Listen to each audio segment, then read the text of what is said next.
Layani aku sebagai pasangan halal. Bab 238. Beberapa saat kemudian, rasa sakit hati yang lama terpendam mulai muncul kembali. Hilya teringat bagaimana keluarga dari mantan suaminya, Andra, menganggapnya perempuan yang angkuh dan egois. Apakah mereka tidak mampu untuk melihat hal positif yang telah aku perbuat demi menyelamatkan kehormatan keluarga? Kesal Hilya, teringat akan pandangan buruk keluarga Andra terhadap dirinya. Hilya merenung, merasa tidak terima dengan penghakiman yang sembarangan dari mereka. Semakin ia memikirkannya, semakin tak adil rasanya.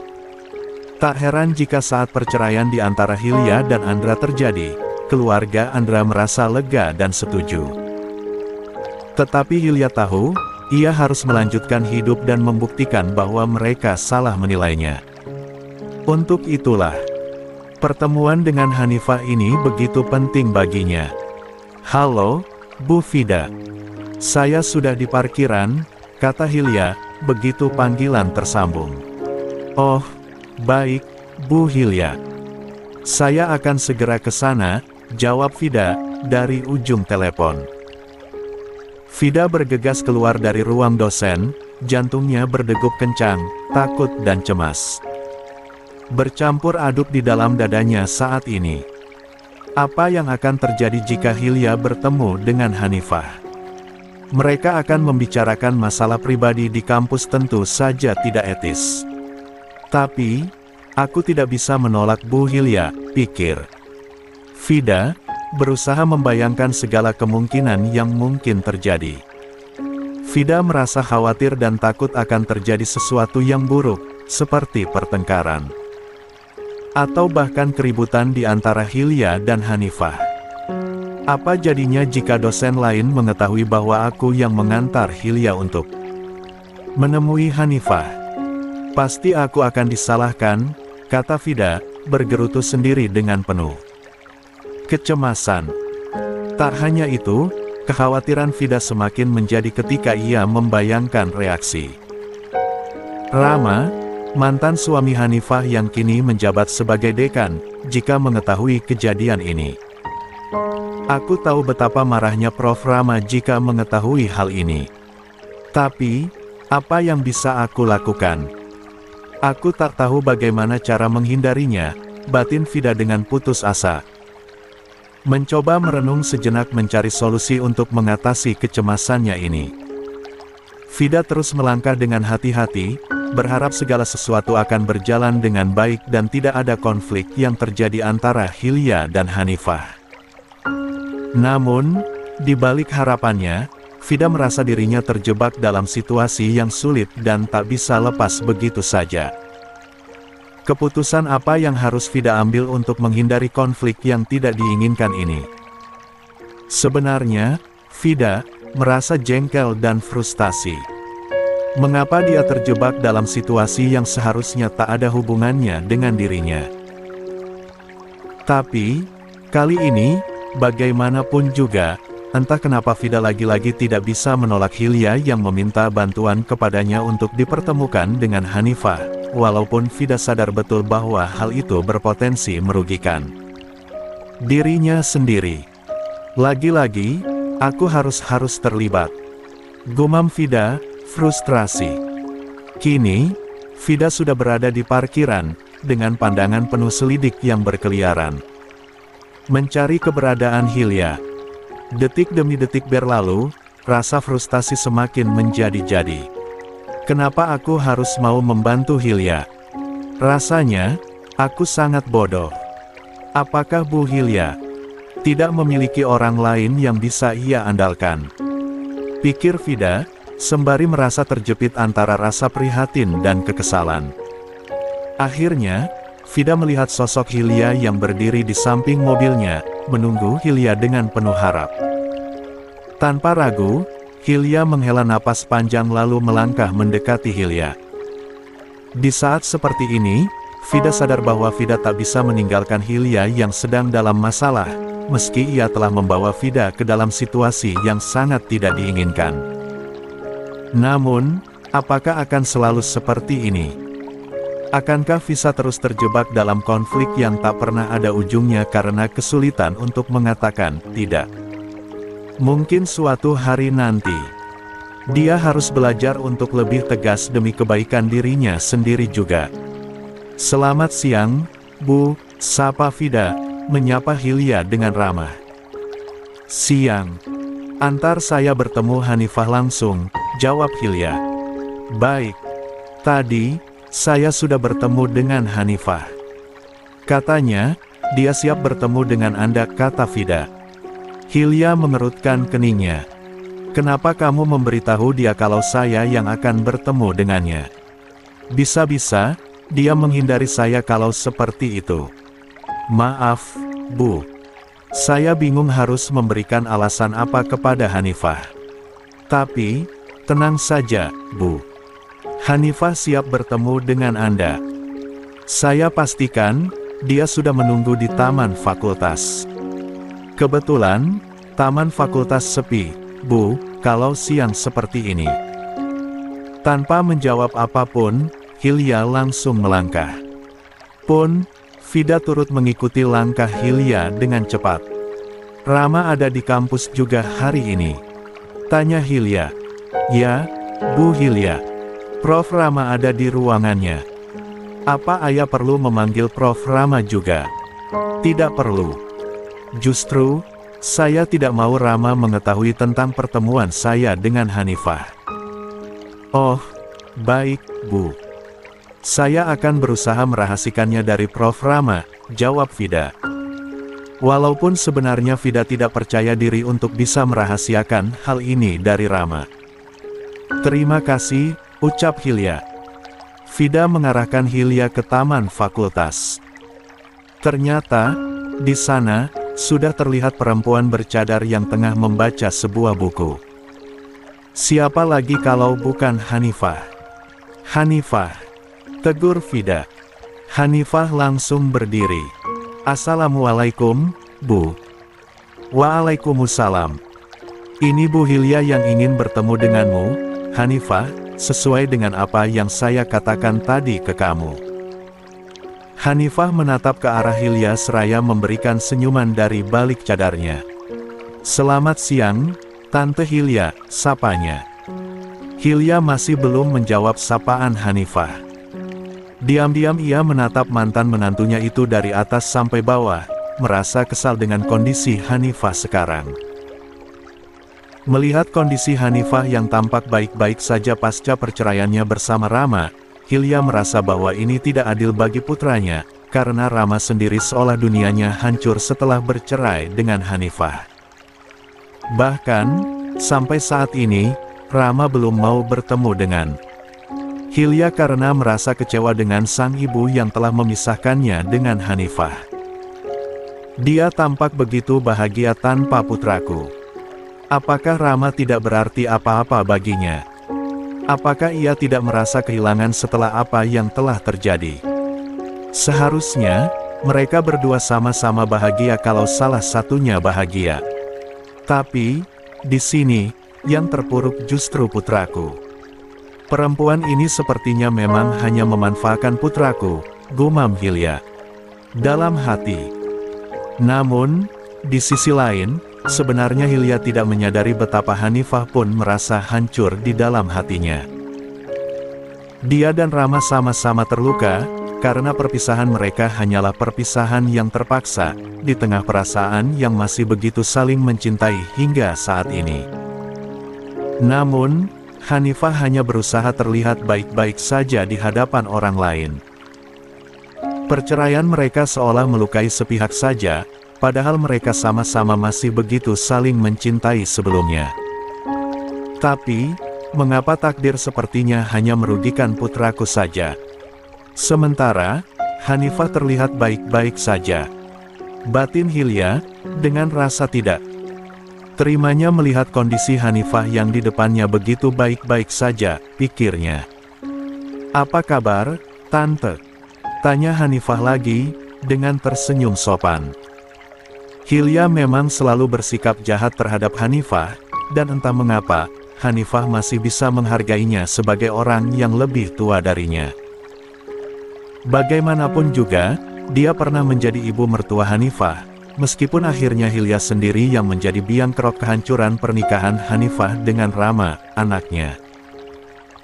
Setiap kata-kata menyakitkan dari mulut Hilya seakan menghantam kalbu Hanifah saat dia belum bercerai dengan Rama kala itu dan kini masih menyisakan luka yang terasa amat dalam. Bahkan, mungkin, luka itu tidak akan pernah bisa sembuh. Ya Allah, luaskan hatiku, doa Hanifah, dalam hati, mencoba menenangkan perasaannya.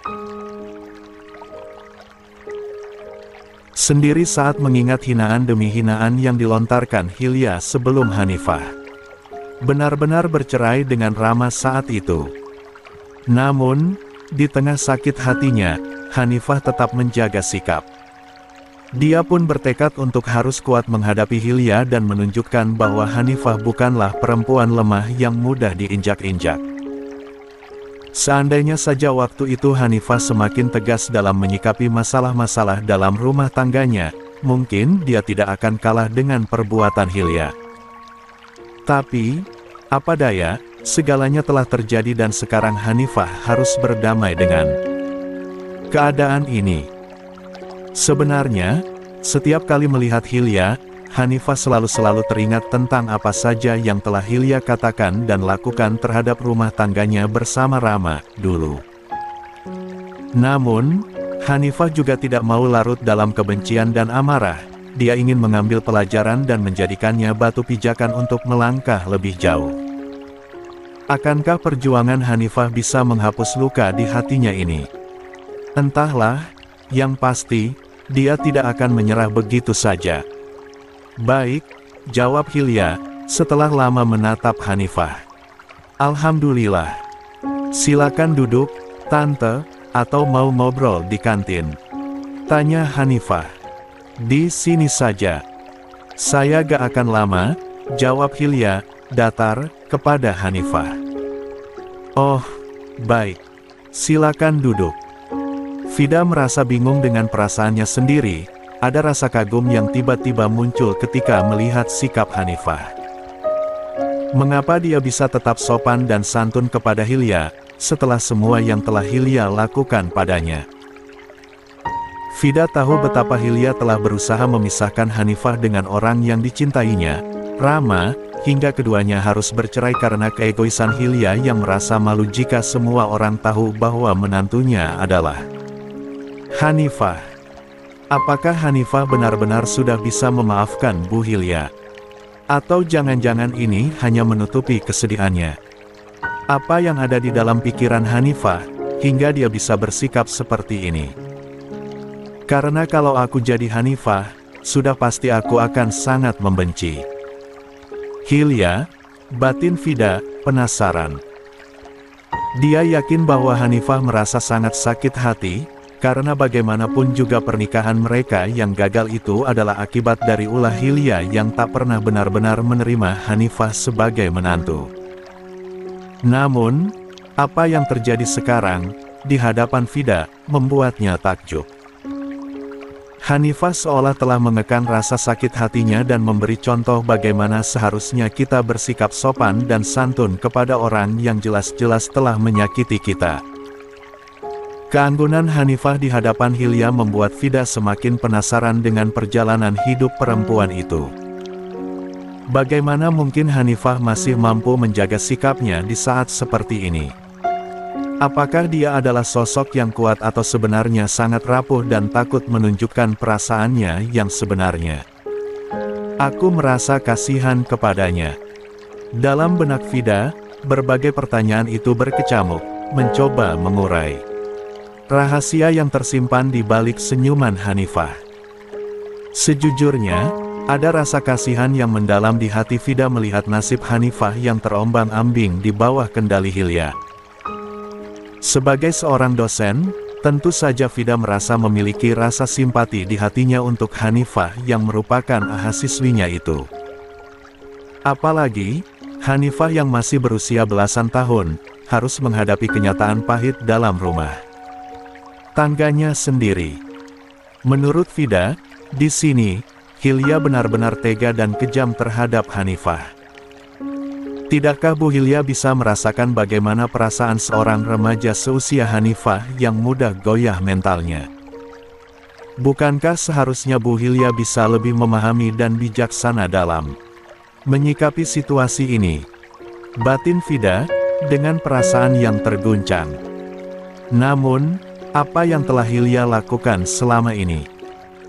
Vida merasa bingung, marah, dan frustasi melihat Hilya yang tanpa rasa belas kasih dan simpati sama sekali dalam menghina Hanifah sebelum Hanifah bercerai dengan putranya, yaitu Rama. Uniknya, Vida juga merasa kesal ke dirinya sendiri. Dia menyesal telah berpihak kepada Hilya dan sering membantu Hilya selama ini.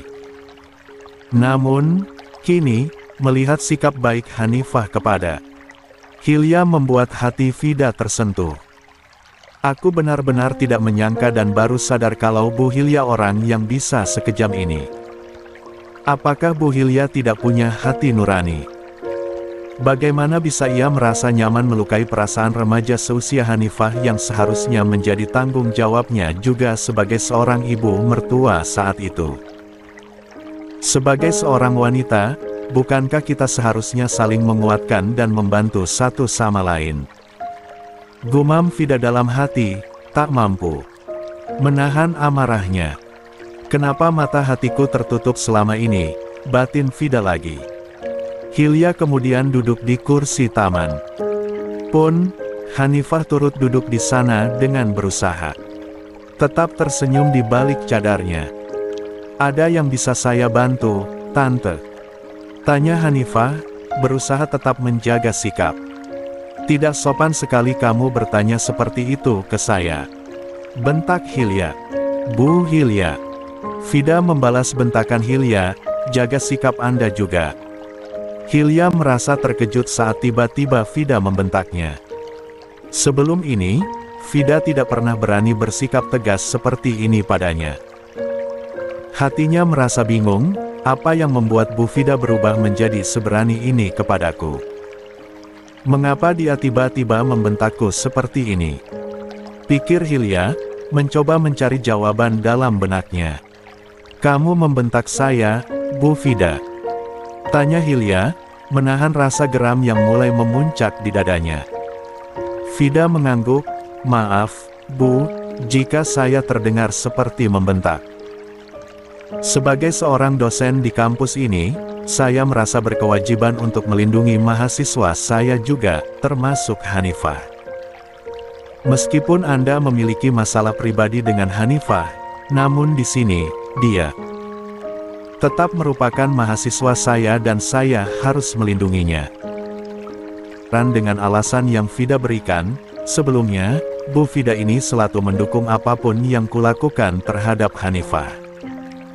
Bahkan dia mengerti rasa tidak sukaku terhadap Hanifah yang merupakan mantan istri putraku ini.